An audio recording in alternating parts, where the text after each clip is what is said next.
fala da ambulância, uma ambulância em movimento retilíneo uniforme, extremamente importante essa informação, né? Vamos guardar no bolso, né?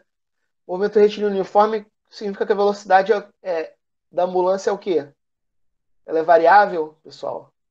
Quando o movimento é retilíneo uniforme, é constante, né? Isso vai ser extremamente importante para a gente resolver o problema. É? Então, essa fonte ela está se aproximando de um observador. A sirene emite um som de frequência constante, FA. O desenho ilustra as frentes de onda do som emitido pela ambulância. O observador possui um detector que consegue registrar no esboço de um gráfico a frequência da onda sonora detectada em função do tempo, antes e depois da passagem da ambulância por ele. Qual esboço do gráfico representa a frequência detectada pelo observador? Muito bem. O que está acontecendo aqui? O observador está paradinho, a ambulância está aproximando. Por que essas frentes de onda elas estão deformadas desse jeito, né? Porque o que vai acontecer? Você vai gerar uma modificação da frequência detectada por conta do movimento relativo entre a ambulância e o observador. Então, quem estiver observando aqui vai detectar comprimento de onda menor e, consequentemente, frequências maiores. Quem tiver do outro lado, esse comprimento de onda vai ser maior. E, por sua vez, uma frequência maior, som mais grave, né? Então, o que vai acontecer? Só para relembrar, né, o efeito Doppler é isso, né? É uma alteração da frequência percebida por conta desse movimento relativo entre a fonte e o observador, né? Então você tem uma equaçãozinha aí que vai relacionar, tá certo? Essa frequência observada, né? Onde vai depender da frequência emitida pela fonte, né? Essa em repouso, essa aqui é a frequência observada.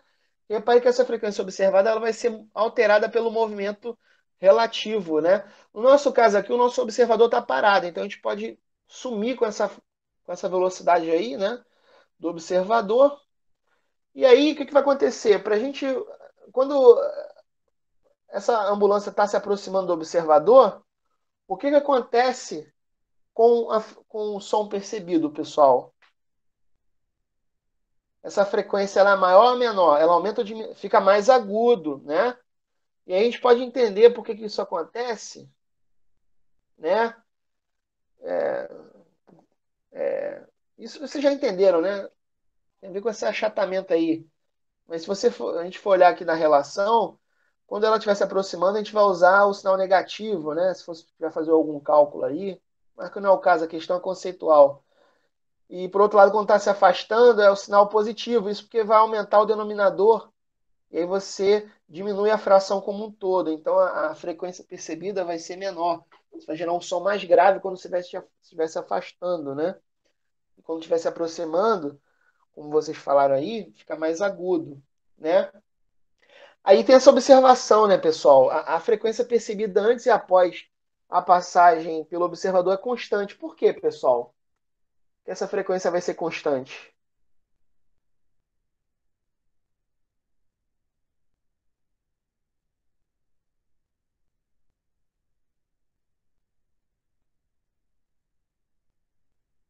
Tá, a frequência da fonte é constante. Mas reparem só que a frequência observada ela depende da velocidade. E se vê a velocidade do som, é o 340 metros por segundo, né? No ar, 20 graus Celsius. Parado, né? O ar em repouso. E, e esse cara aqui é a frequência da fonte, né? Desculpa, é a velocidade da fonte. O que ele diz no problema sobre a velocidade da fonte? De forma indireta, né? O movimento é de qual tipo?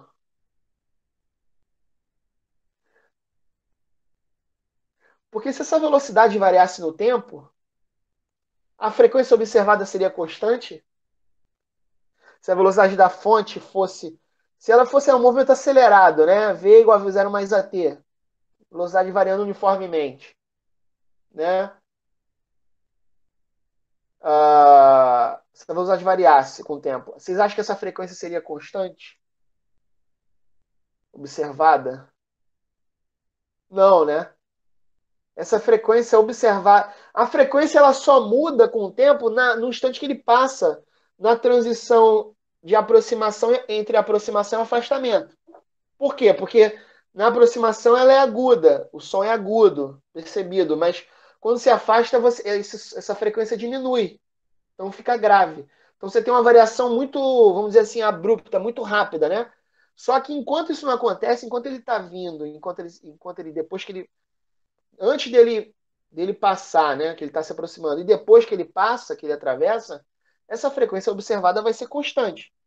Mas o que vai acontecer? Acontece o seguinte, que ela vem antes num certo valor constante. Quando ela atravessa, ela rapidamente ela diminui, fica menor, fica grave, porque ela vai se afastar, né? Então, baseado nessa discussão, qual dos gráficos vocês acham que vai representar melhor a frequência detectada pelo observador? Quer dizer, quando a ambulância está vindo, a frequência observada ela é constante, tem um valor bem definido. Depois que ela passa pelo observador, essa frequência diminui e fica constante de novo. Só que enquanto que ele está passando ali pelo observador, essa frequência ela tem que diminuir. Ela, ela tem que dar uma reduzida exatamente ali naquele instante que ele está passando. Né? Tá certo? Por exemplo, a letra A, essa frequência está oscilando com o tempo. Ó. Ela está oscilando para todos os T's. Né? A frequência F0 é a frequência. Não, F0 é a frequência que o observador vai perceber, é detectada, né? O F0. O FA é a frequência com a ambulância parada, né? É a frequência natural da ambulância, da sirene da ambulância, né? Então, por exemplo, por exemplo, a frequência percebida está mudando a todo momento. Ele fez a tracejada sendo a FA. A FA é constante, né? FA é a frequência natural, ela é uma linha reta mesmo, ela não muda, tá bom? Agora, a F0, qual vai ser? A F0, por exemplo, que é a frequência detectada pelo observador, ela não pode ser a letra A porque ela está mudando a todo momento, ó. Ela está oscilando. A letra B também não rola, por quê? Porque olha só, a letra B está acontecendo isso aqui, ó, ela vem com um valor. Aí vamos dizer, ele está dizendo que quando passar pela ambulância, essa frequência vai aumentar bastante, depois vai diminuir de novo pelo mesmo valor. Ou seja, a frequência antes, na aproximação e no afastamento, vai ser igual. Não pode. Né? A letra C está dizendo o seguinte, ó, que na aproximação essa frequência tem um valor constante. Até aí, beleza. Só que o problema aqui é que ao atravessar o observador, ela aumenta. E ela fica maior do que a frequência na aproximação. Né? Então não faz sentido. E na letra C ele diz que essa frequência é constante a todo momento. Então tem que ser a letra B, pessoal. Né? O som é agudo na aproximação, a frequência tem um valor maior, grande, e quando depois que atravessa, essa frequência percebida fica grave. E aí o som fica baixo, fica grave. Né? Agudo na aproximação e grave no afastamento. Então, resposta letra D.